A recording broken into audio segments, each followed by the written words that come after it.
الله أكبر الله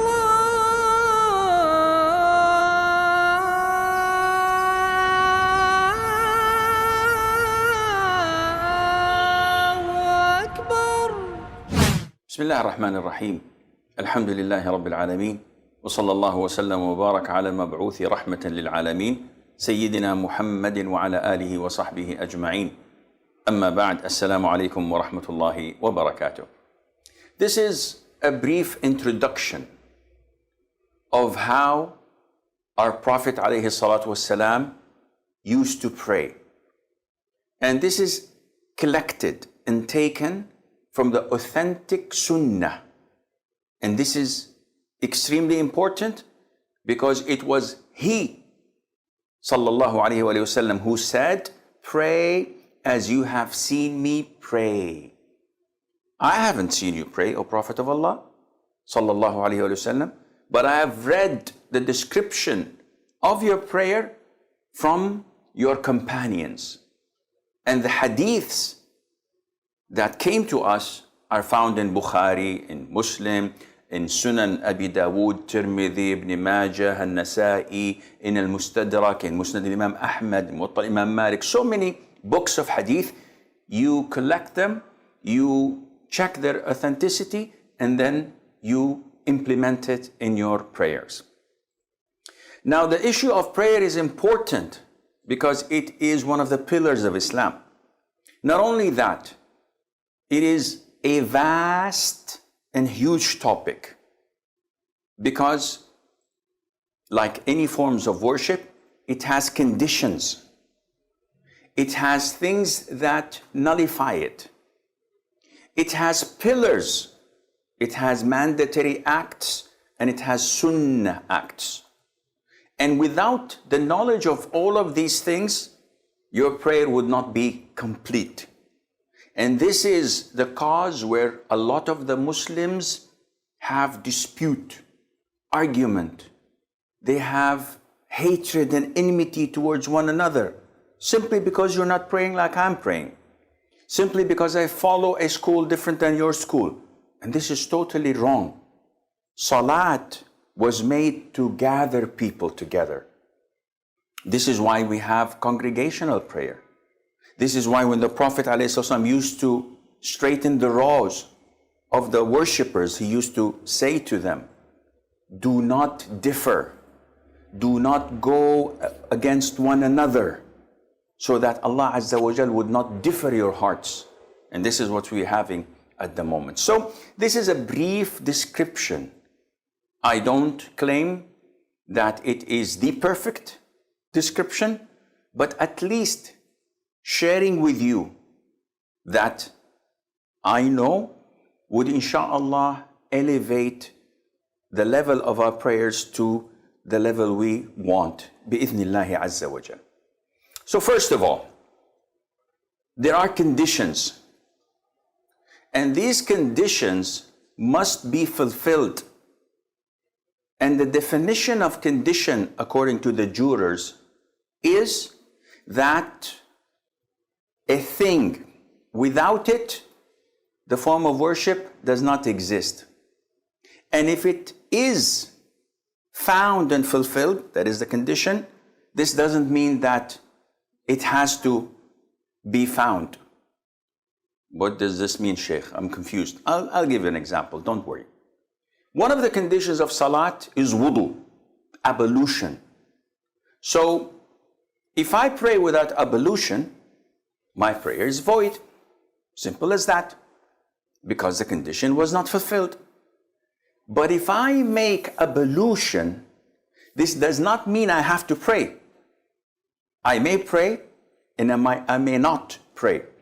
So when the condition is there, it doesn't mean that I have to perform the form of worship.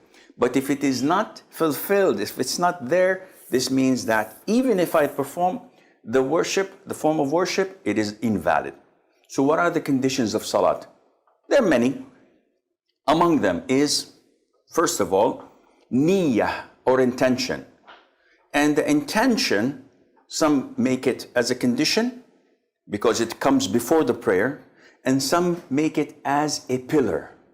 And it's more likely to be a condition. So you have to know what you're doing. You have to intend it. And I will not go into the conditions of salat because this is a long topic. But I have to know whether I'm praying Dhuhr, Asr, Maghrib, Isha or Fajr. I just can't say Allahu Akbar and during the prayer say, what is this? I think it's witr. No, this is not valid. Second condition, facing the Qibla. So if I know the direction of Kaaba, I have to direct myself to it. If I know it's there and I direct myself this way, then my prayer is invalid. Third condition is the entrance of the time of prayer. So I want to pray Maghrib and I can see the sun is about to set or half of it has disappeared and I say Allahu Akbar, your prayer is invalid. Why? Because the sun has to completely set and disappear for Maghrib to be due and you can't pray before the time is due. Condition number 4, to cover your awrah. So for a man, I have to cover from the navel to the knees. This is my awrah. This is the private part that must not be shown. Without it, my prayer is invalid. Number 5 is to have purity. And purity is divided into 2 types. Wudu, which is uplifting the status of impurity. Or ghusl, which is uplifting the major state of impurity, the ritual impurity. This is number 1. Wudu or ghusl. Number 2, purity of my body. No najasa, no impurities on it. Purity of my clothes and purity of the spot that I'm praying on. Three types. These are the conditions. You can look for more details in the books of fiqh, but this is something you have to understand and know. Without it, your prayer is invalid. So be careful. We come to the prayer. I want to pray now. What do? I fulfill the conditions. Okay, my awrah is covered. I have wudu. I'm facing the qibla. The time is due for prayer. So what do? I intend.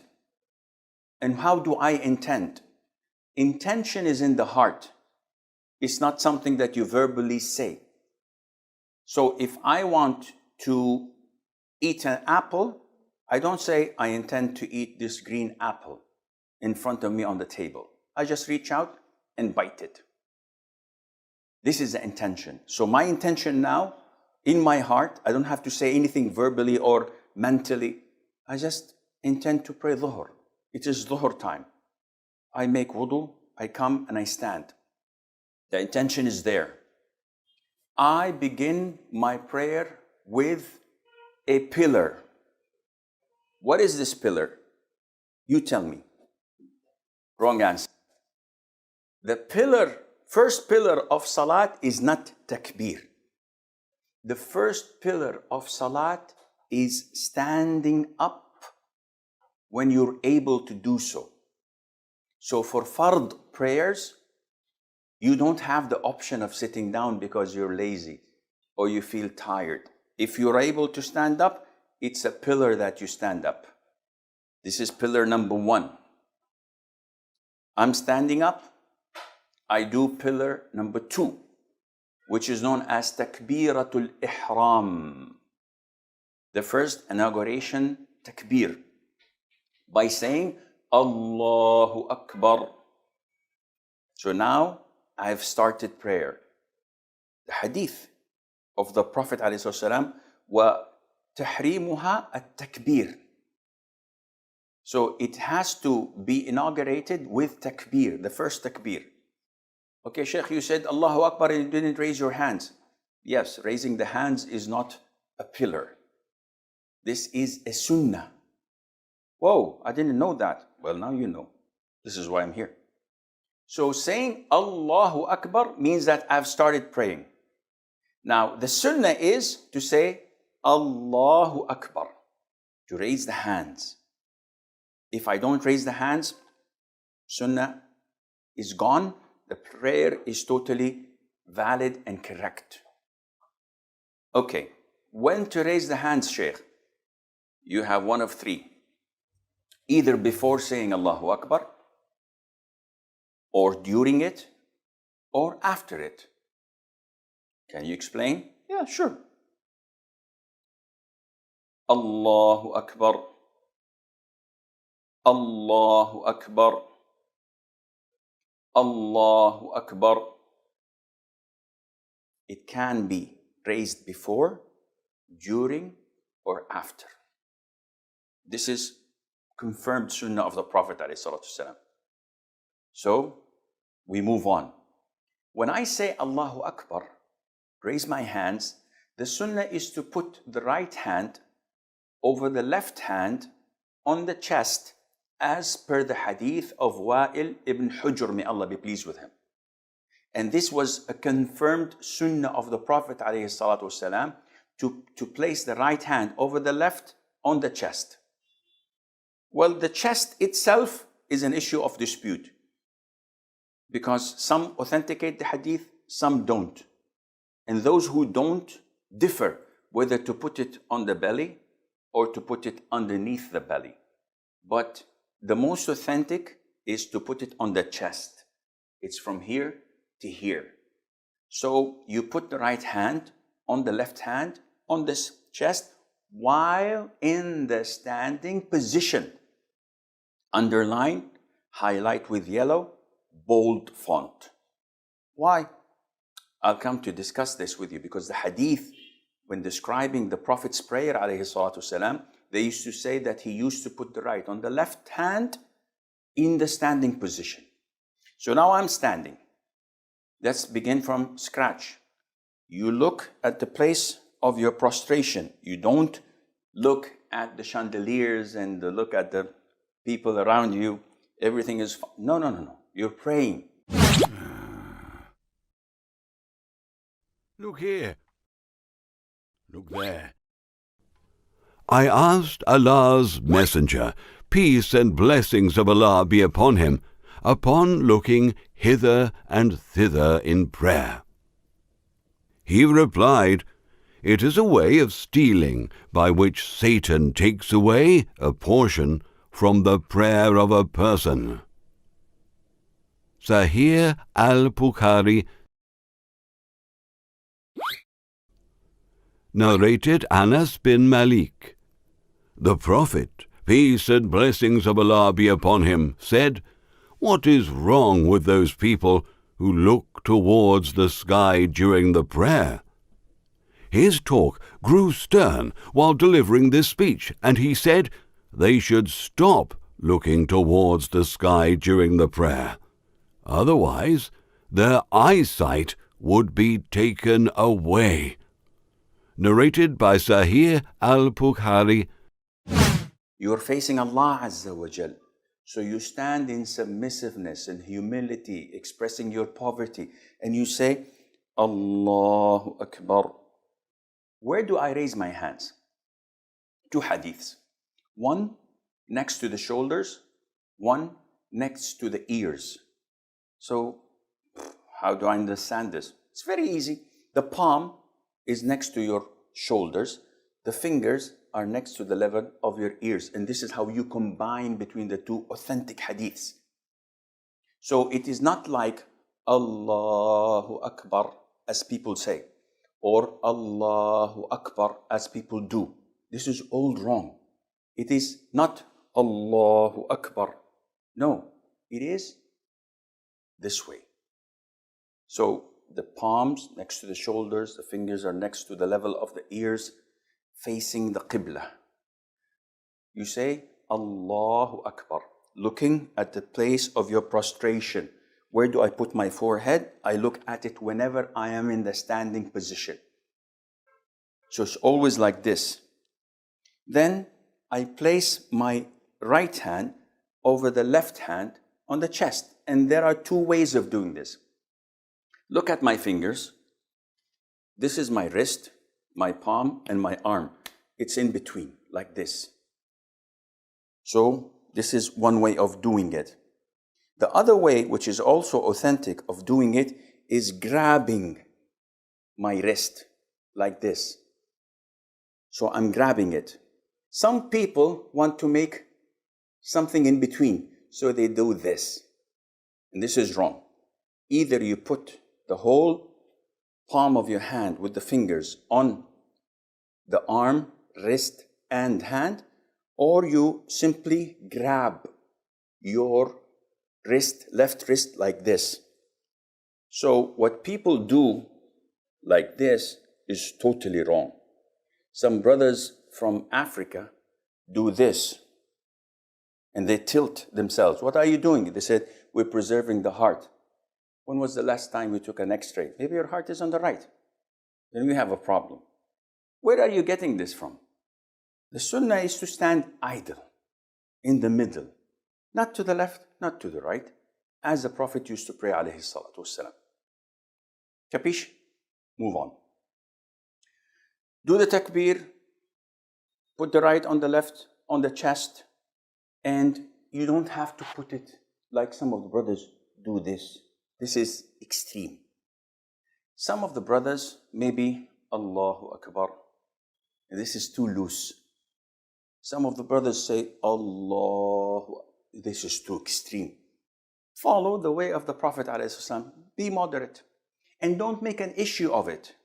Some brothers say Allahu Akbar, and they pray like this. And you start, what are you doing?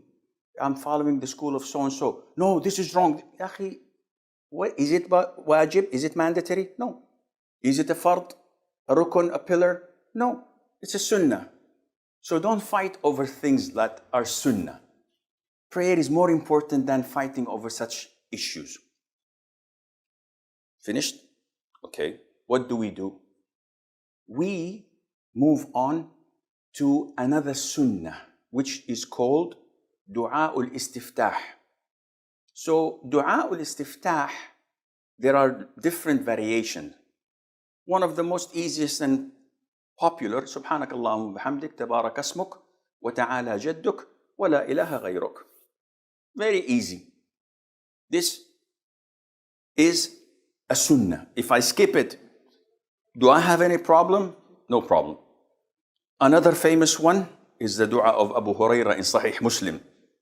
اللهم باعد بيني وبين خطاياي كما باعدت بين المشرق والمغرب ونقني من خطاياي كما ينقى الثوب الأبيض من الدنس واغسلني من خطاياي بالماء والثلج والبرد. Beautiful dua, Sahih Imam Muslim. There are 3-4 more. You pick and choose. If you skip it, no problem. Then I begin with saying أعوذ بالله من الشيطان الرجيم, or أعوذ بالله السميع العليم من الشيطان الرجيم. Or there are a number of ways of seeking refuge in Allah from shaitan. Mandatory? No. Sunnah. Then I say Bismillahir Rahmanir Rahim. Mandatory? No, it is sunnah. Sheikh, give me a break. What do you mean sunnah? In the Quran, if I open it, I find Bismillahir Rahmanir Rahim, number 1. This is a verse from the Fatiha. Akhi, it's an issue of dispute. And the most authentic opinion, according to the Sahih Sunnah, that Basmalah is not a part of Fatiha. It is a dividing verse between the surahs of the Quran, with the exception of Surah At-Tawbah, chapter number 9. And the hadith is clearly stating this. When Allah says, I've divided prayer between me and my servant into 2 halves. When my servant says, Alhamdulillahi Rabbil Alameen, Allah says, my servant has praised me. Ar-Rahman Ar-Rahim, and so on. It goes on like this. So Allah did not mention Bismillah ar-Rahman ar-Rahim, which means it's not part of the Fatiha. But this is another topic, maybe we will discuss it later on. Then I begin in one of the pillars of Salat, which is Al-Fatiha. So I say, Alhamdulillahi Rabbil Alameen, Ar-Rahman Ar-Rahim. I say each ayah and I stop and I pause. Not Alhamdulillahi Rabbil Alameen, Ar-Rahman Ar-Rahim, Maliki Yawmiddin, Iyaka na'budu wa Iyaka nasta'een, Uhdina as-sirata al-mustaqim. I ran out of breath. If I were younger, I would have continued the whole surah. This is permissible, but it is not the sunnah. The sunnah is to stop at the end of each verse with a pause. And this is why when we pray, we don't find the taste and beauty of it, because we want to rush things.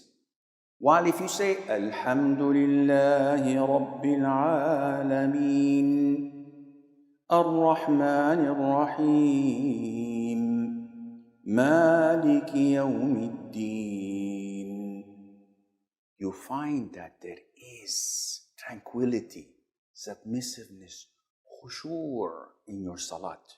You get closer to Allah Azza wa Jal. I finish Fatiha. This is a pillar. Now I'm talking about pillars, mandatory acts and voluntary acts. Once I finish the Fatiha, I can go to ruku'. Whoa, Sheikh, wait.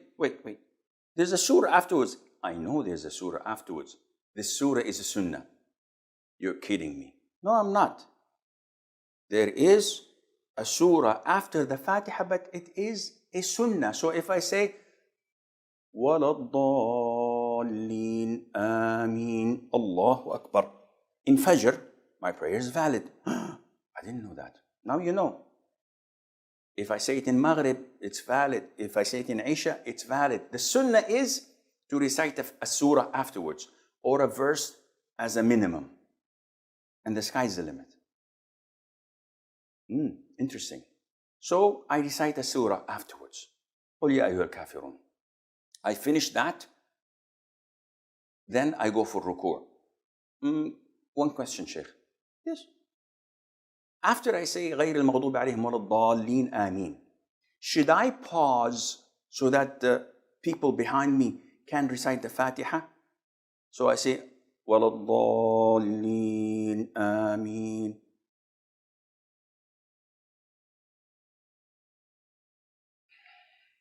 قُلْ يَا أَيُّهَا الْكَافِرُونَ. Oh, why did you stop?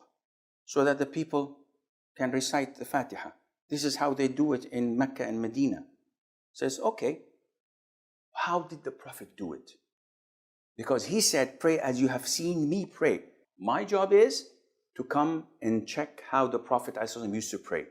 Never ever was reported that he paused between the Fatiha and the Surah. So this is clear? He never paused. Okay, so you say, وَلَا الضَّالِّينَ آمين قُلْ يَا أَيُّهَا الْكَافِرُونَ. Just like that? Yeah, just like that. Okay, we move on to finishing the surah. We finish the surah. What should we do now? After finishing the surah, the sunnah is to go for ruku'. So how do I perform ruku'? So I finish the surah. I say, Allahu Akbar. Now listen, I haven't said it yet. Raising the hands, sunnah or mandatory? Sunnah. So the raising of the hands is a sunnah. And when do I say Allahu Akbar? Mistake number one. Allahu Akbar. This is wrong. Mistake number two. Allahu Akbar. Whoa. If these are two mistakes, then what should I do? You should say takbir while moving, not in the standing position and not after you've reached your ruku'. So that it's called takbir of movement. So this is the way it should be. Allahu Akbar. So while moving, saying the takbir. What is the ruling of the takbir, Shaykh? This is wajib, mandatory. Meaning that if you purposely skip it, your prayer is invalid. And if you skipped it out of forgetfulness or an error, you have to compensate this by sujood as-sahw. So I go to the ruku' position. And what I do is the following. Allahu Akbar.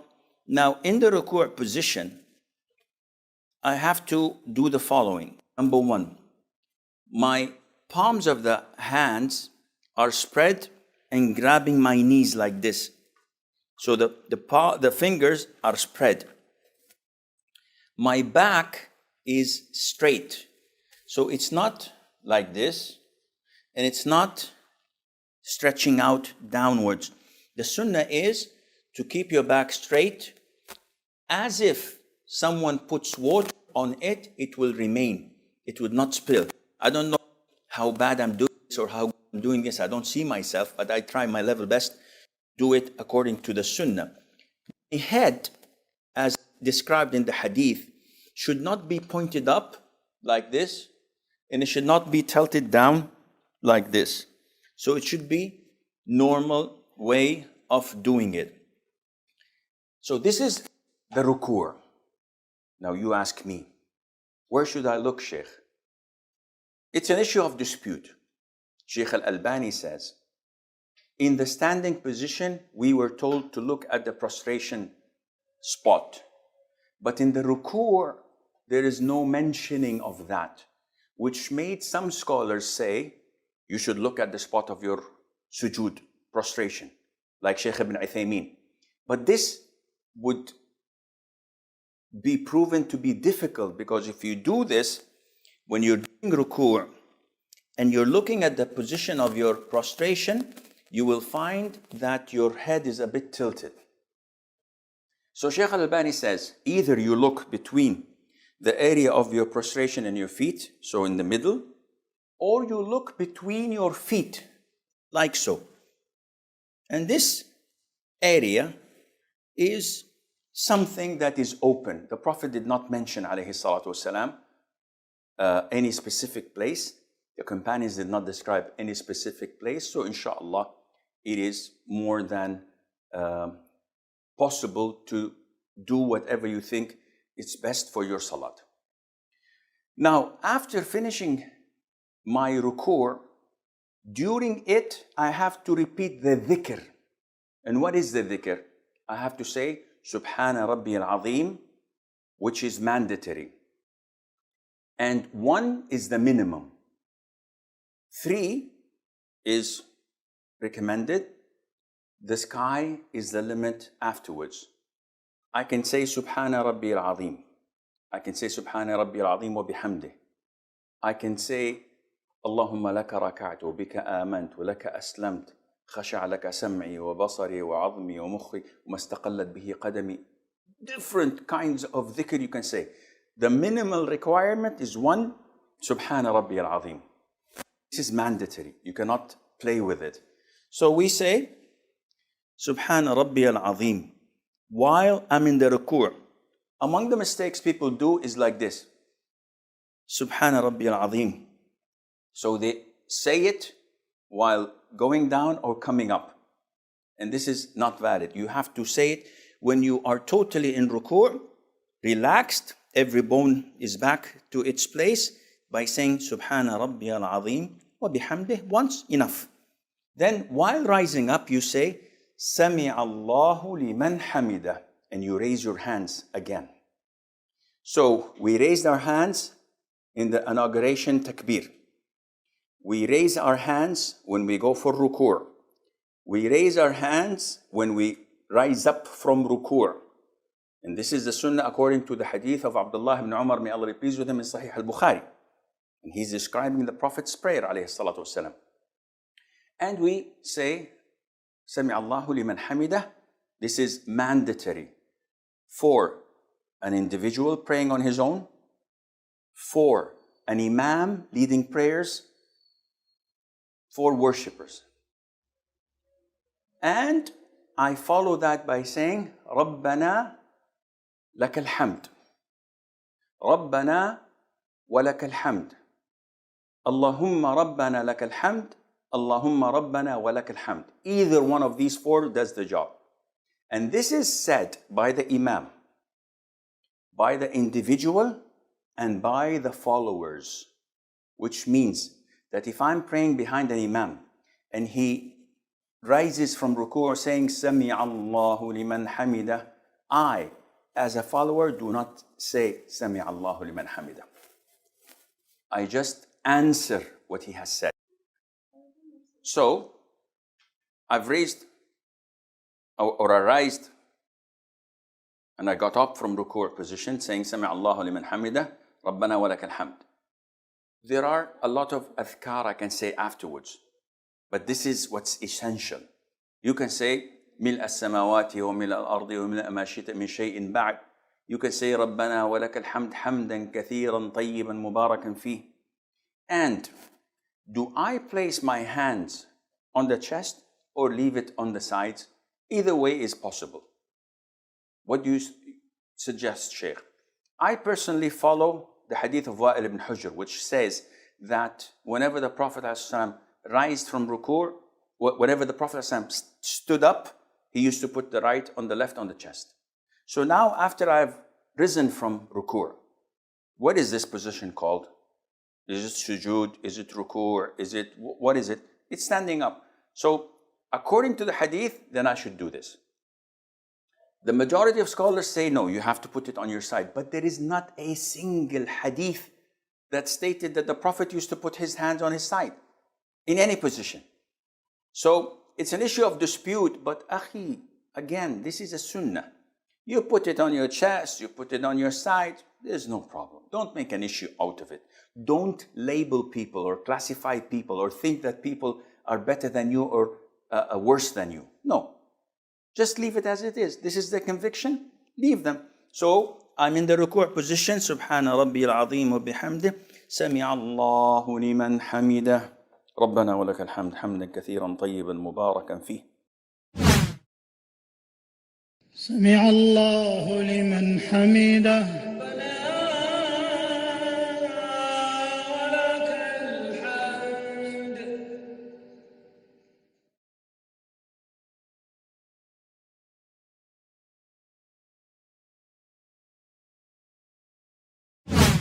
This is my standing up from ruku'.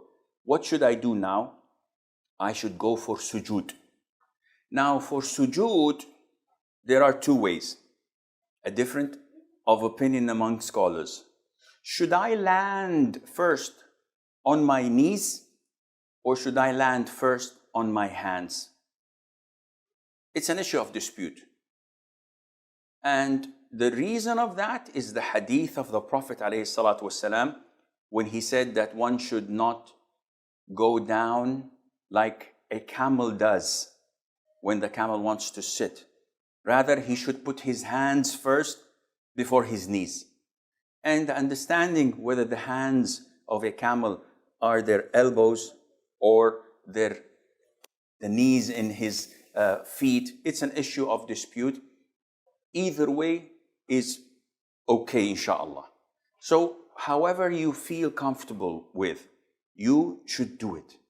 I personally, due to age, due to praying on marble or stones, whenever there are pebbles in the ground, if you land from the standing position on your knees, would surely injure yourself one way or the other. For elders, it's difficult to go on their knees, especially if they have knee problems. It's always best to go first on the hand. It's like a shock absorber. It absorbs the fall itself. It eases the pressure on and the weight on the knees. So how to do this? This is what we'll, inshallah, show you now. So, in order to do sujood, you will find that I'll take my glasses. Now I can't see you, but alhamdulillah, you can see me. Why do you take your glasses off, Sheikh? Because it will hinder putting the sujood spots properly. What do you mean by sujood? Prostration. As the Prophet said, I was ordered to prostrate on 7 limbs. He said, the face, and he pointed to his nose, meaning the forehead and the nose. These are related. This is one organ. The hands, the knees, and the feet. These are 7. So, I want to go to sujood. Do I raise my hands? No. I just say Allahu Akbar while falling to sujood. And this is what I do. Allahu Akbar. This is the way of performing sujood. What are the things I should paying attention to? Before I do the prostration, I'm still in the standing position. You have to know that, first of all, my hands should be pointing to the Qibla. So my hands are not this way and are not this way, rather they are pointing to the Qibla. Now, where should I place my hands? I have the option either to place my hands next to my shoulders or a little bit close to my ears. My knees are not so close together, they are apart. My feet, they are close to each other, erect, with some toes, not all of them, because it's impossible to have all your toes pointing to the Qibla, but the toes that are bendable can point to the Qibla. My arms are wide and spread, so my biceps are not close to my sides. So I have to spread as I'm spreading my wings. And my stomach is not touching my thighs. Some people just go very down. And I'll show you quickly, hopefully to the best of my knowledge and ability. So my forehead, my nose must touch the ground. And these 7 limbs must touch the ground throughout the sujood. Because part of the famous mistakes is having your feet dangling. Or some of the brothers having the left hand on the ground and the other hand while prostrating, playing with his beard or looking at something in his pocket. So he's prostrating on 6 limbs, and this renders his sujood void if he does this without any legitimate reason. So I was standing up. Now I'm falling into the sujood position, and I'm saying Allahu Akbar in between. So let's look at how I make the sujood. This is one of the ways of doing it. So my hands and fingers should be pointing towards the Qibla. My face, my forehead, and my nose are touching the ground. I should have my arms apart and away from my body. And at the same time, my stomach is not touching my thighs. Some brothers do this, and this is wrong. And this is too much spread. So the appropriate way is either having my hands next to my ears or to my shoulders. I can have this one here, and I can have this one here. Look at my feet. They are touched together, not far away. They are touched together with my toes bent towards the Qibla as much as possible. Now, if I'm praying next to people, to my right and to my left, if I do this, I'm gonna annoy them and maybe harm them. So it is permissible when you are in a tight position to put your elbows on your thighs or inside. What is haram and prohibited is to do this. This is prohibited, which I have my forearms on the ground like a dog. And the Prophet said that this is totally prohibited. What should I say when I'm prostrating? Subhana Rabbi al-A'la. Subhana Rabbi al-A'la wa bihamdih. Subbuhun qaddusun Rabbul malaikati wal ruh. So many du'as. The minimum requirement, Subhana Rabbi al-A'la. Can I make dua? Go ahead, make dua.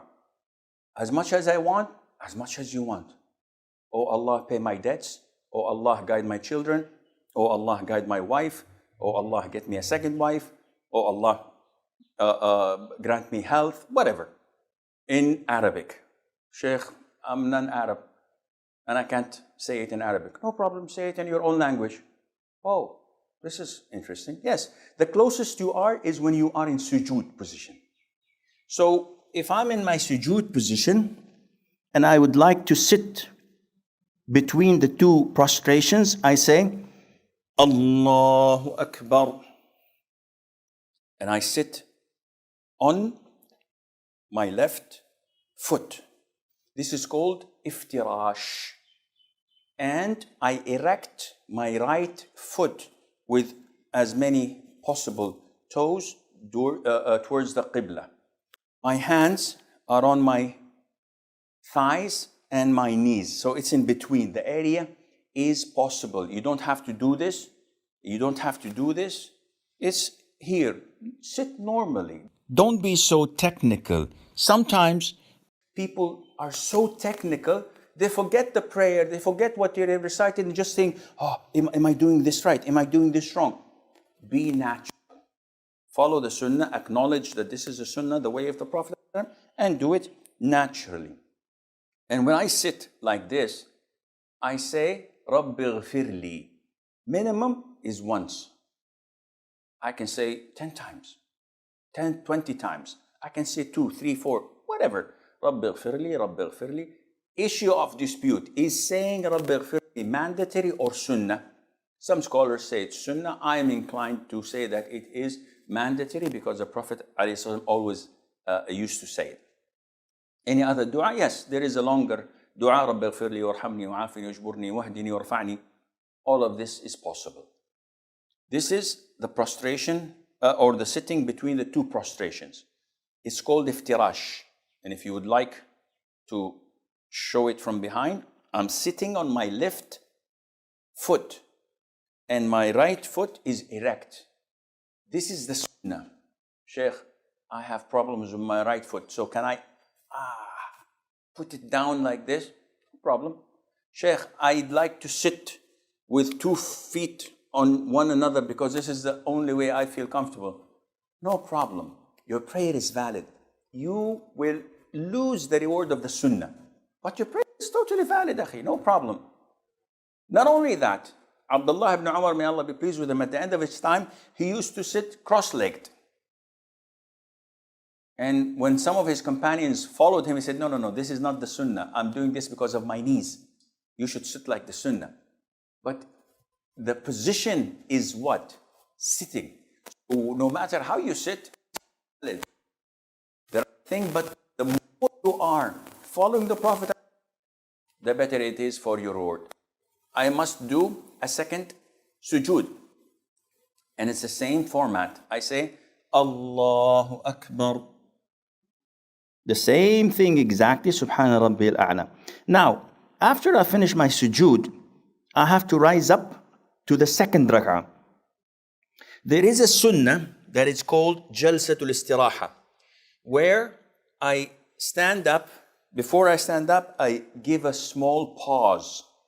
And then I say, Allahu Akbar. So when standing up, one should not stand with 4 fingers between the 2 feet, like some schools of thought say. And you go to the masjid and you find the people standing like this. What is this? If you want to answer the call of nature, go ahead, but don't come to the prayer when you're this tight. So this is, the way I'm standing is wrong. Some brothers, when they want to come and pray, they do this. Why? He says, the one on the right is far away from me, and the one on the left is far from me. And the brothers is doing this and doing this. Akhi, what are you doing? This is done in karate, in taekwondo, but not in prayer. So how should I stand? Stand normally, akhi. The width of your shoulders should be relevant to the distance between your 2 feet. Don't stand like this, because this is not pointing to the Qibla, and don't stand like this, because this means you have to see your orthopedic surgeon. You have a problem with your knees. But stand in a normal way, either like this or a little bit away from each other. Make it natural the way you stand. So I rose to the second rak'ah. Do I raise my hands? No. I simply say Allahu Akbar and resume my second rak'ah exactly as the first rak'ah. And I recite the Fatiha. I recite an optional surah afterwards, as according to the Sunnah. Now, one thing that we need to pay attention to, and 90% of Muslims are doing, unfortunately, it is a mandatory act of reciting the Quran, of making dhikr, of making dua, is to move your lips. What do you mean, Sheikh? If you pray the Fatiha like this, I just said Ameen in my head. I did not move my lips. I did not move my tongue. Your prayer is invalid. Oof, invalid. Yes, it's totally invalid. Why? See, when I think of punching my cameraman in the face, or taking the wallet of the man sitting there and robbing him of his money, I didn't utter it, I didn't act upon it, there is no sin on me. Whatever goes in my mind, there is no sin. Likewise, if I just simply recite the Quran in my mind without moving my lips with it, it does not count. It's just scanning things in my head. I have to say,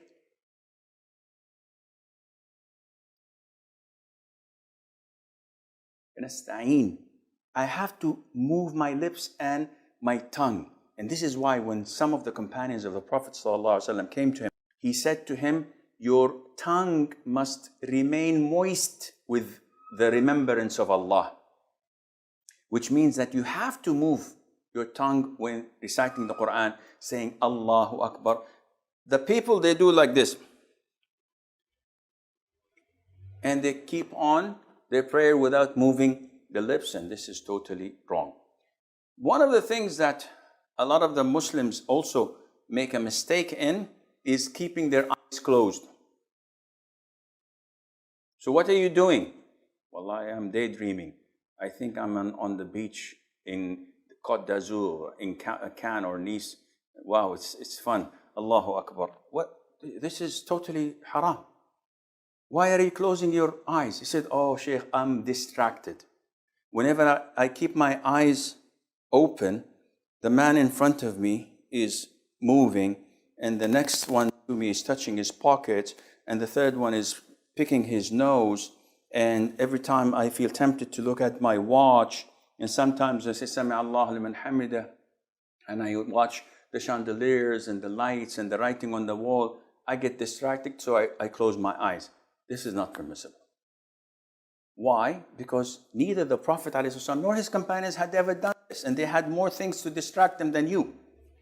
Now, if you tell me that there's a child in front of you while praying, sometimes you get these situations. You get a 3-year or 4-year-old child standing in front of you, looking into your eyes and doing faces to you. This would make you break into laughter. So in order to avoid this, you close your eyes for maybe 5-10 seconds until he goes away. This is okay. But to think that tranquility comes only through closing your eyes while doing this, this is against the sunnah and it's not permissible. Also, one of the common mistakes is that when you are in the ruku' position and you say Sami Allahu liman hamidah, people think that this is time for dua qunut. So they say Sami Allahu liman hamidah Rabbana wa lakal hamd hamdan kathiran tayyiban mubarakan. This is wrong. The raising of the hands should be Sami Allahu liman hamidah. If you want to make dua, either put your hands to your sides or to what I have indicated to earlier, put the right on the left on the chest and say Rabbana wa lakal hamd hamdan kathiran tayyiban mubarakan fi. This is only done in qunut of witr. When you're making dua in qunut of witr, not during your prayers as usual. I bow and I prostrate and then I sit for the first tashahhud. So when I rise up from the second sujood to sit for my first tashahhud, I'm in the position of iftirash. I sit on my left foot with my right foot erect, with my toes pointing to the qibla. And I begin to say at-tahiyyat, which is mandatory.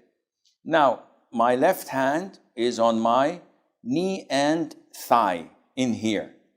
My right hand has two positions. The first position is to grab the two pinky and the one next to it finger, to attach the middle finger with the thumb, doing a circle like this, and to point with my index finger like this. This is position one, which the Sunnah came with. The second position is to make a fist with all four fingers, pointing only with the index finger. So, either this or this. Now, what do I do with the index finger? The Sunnah, as in the hadith of Wa'il ibn Hujr, the Prophet, whenever he sat alayhi salatu wasalam for tashahhud, he used to point his index finger, moving it, making dua with it. So the Sunnah is to point it like this, shake it in its position, not circling like some people do, and not going up and down like people do, rather than pointing it and moving it. There is another hadith which is not as strong, not as authentic, which was narrated by Abdullah ibn Zubayr, may Allah be pleased with him and with his father, that the Prophet used to point and does not move. But the most authentic opinion is the hadith of Wa'il ibn Hujr, that he used to move it throughout. So when do we stop, Shaykh? You begin by saying, التحيات لله والصلوات والطيبات السلام عليك أيها النبي ورحمة الله وبركاته السلام علينا وعلى عباد الله الصالحين أشهد أن لا إله إلا الله وحده لا شريك له وأشهد أن محمدا عبده ورسوله, with different variations of this tashahhud. And I'm moving my finger. Point out that I can say either one, the hadith of Umar or the hadith of Abdullah bin Mas'ud. Assalamu alayka ayyuha nabi. This is Ibn Umar, this is Umar ibn Khattab and others. Or I can say that what Abdullah ibn Mas'ud used to say, which is in Sahih al-Bukhari, Assalamu ala nabi wa rahmatullahi wa barakatuh. And he said that we used to say at the time of the Prophet, when he was alive, Assalamu alayka ayyuha nabi. But after he died, we used to say, Assalamu ala nabi wa rahmatullahi wa barakatuh. So I can say either one. Now this is the first tashahhud. Do I offer salutation afterwards by saying, Allahumma salli ala Muhammadin wa ala ali Muhammad? No. The most authentic opinion is that this is the Sunnah. Imam Shafi'i said that if you add salutation upon the Prophet in the first tashahhud, this is recommended.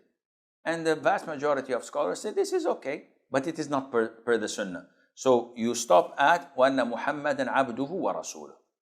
Now, then you go and stand up for tashahhud, your third rak'ah. In Fajr, I continue.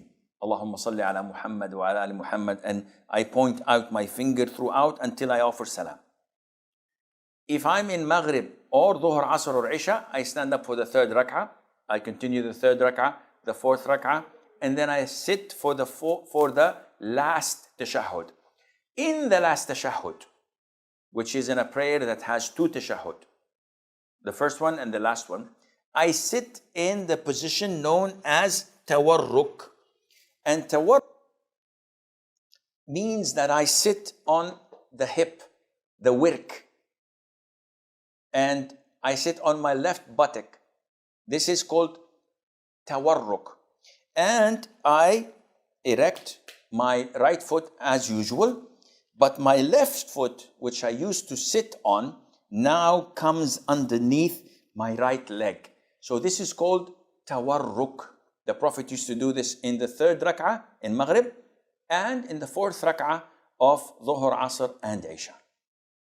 Now, I place my left hand over my knee with it. And sometimes it's erect so that I can lean on it, because I can see that my hip and my side is a bit tilted because of this way of sitting. And my hand is on my thigh, pointing my finger, and I'm looking, and this is something important. When I sit for tashahhud, where the hadith, the authentic hadith states the Prophet used to look at his index finger. So I should keep my sight through tashahhud while wiggling it or moving it in its position, shaking it. And this is the sunnah. Some scholars say you can also look at the position of your prostration, but the hadith proves that this is the doing it, and that is looking at your.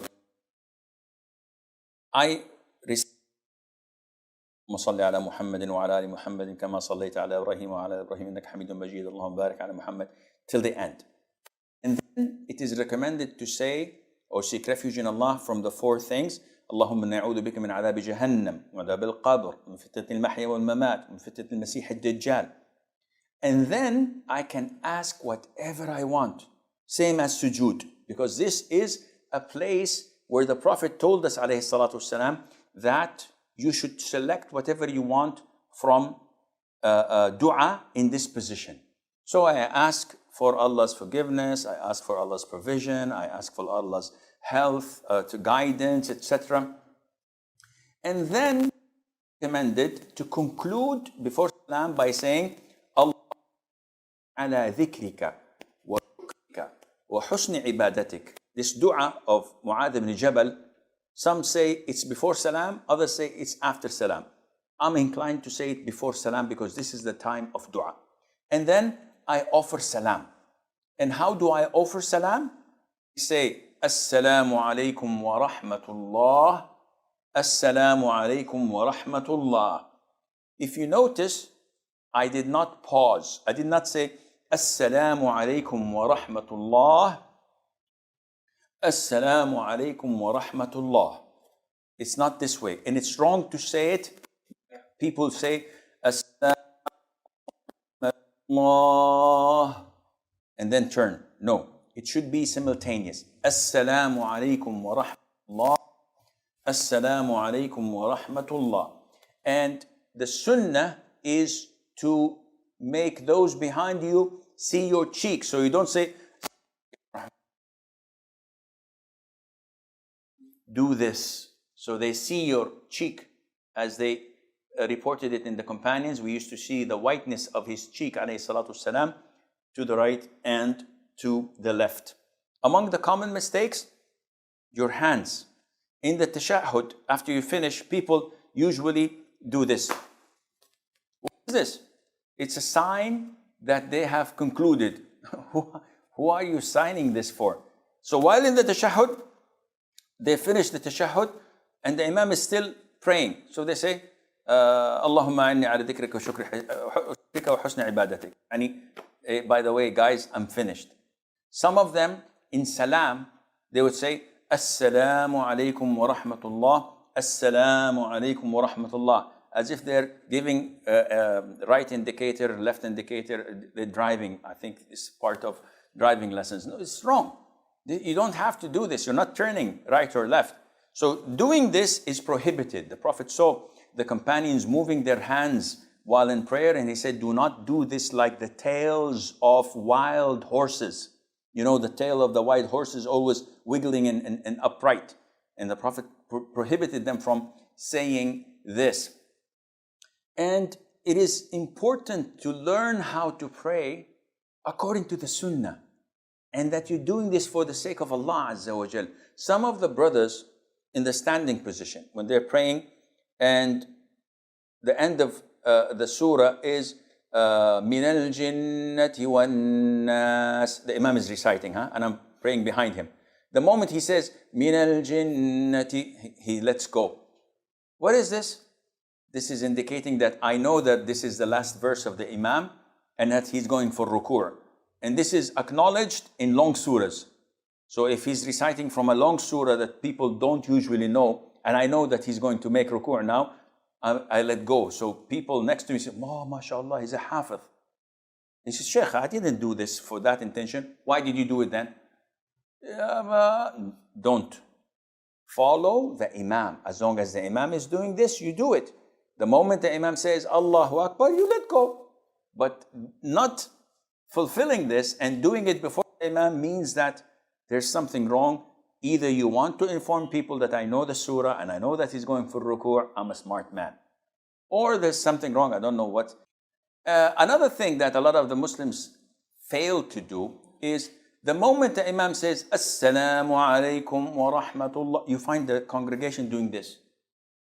And if the Imam take his time to do the left one, they say, come on man, I'm waiting. Imam, what are you doing? Come on, yahi, my neck is hurting. So they do this and this is totally wrong. They should wait until the Imam says, Assalamu alaikum wa rahmatullah, Assalamu alaikum wa rahmatullah. Now they say their first taslim, Assalamu alaikum wa rahmatullah, Assalamu alaikum. So it is wrong to do taslim with the Imam when he first does his first. No, you have to only move after he finishes the salam. Also, a very common mistake is how you follow the Imam. What do you mean?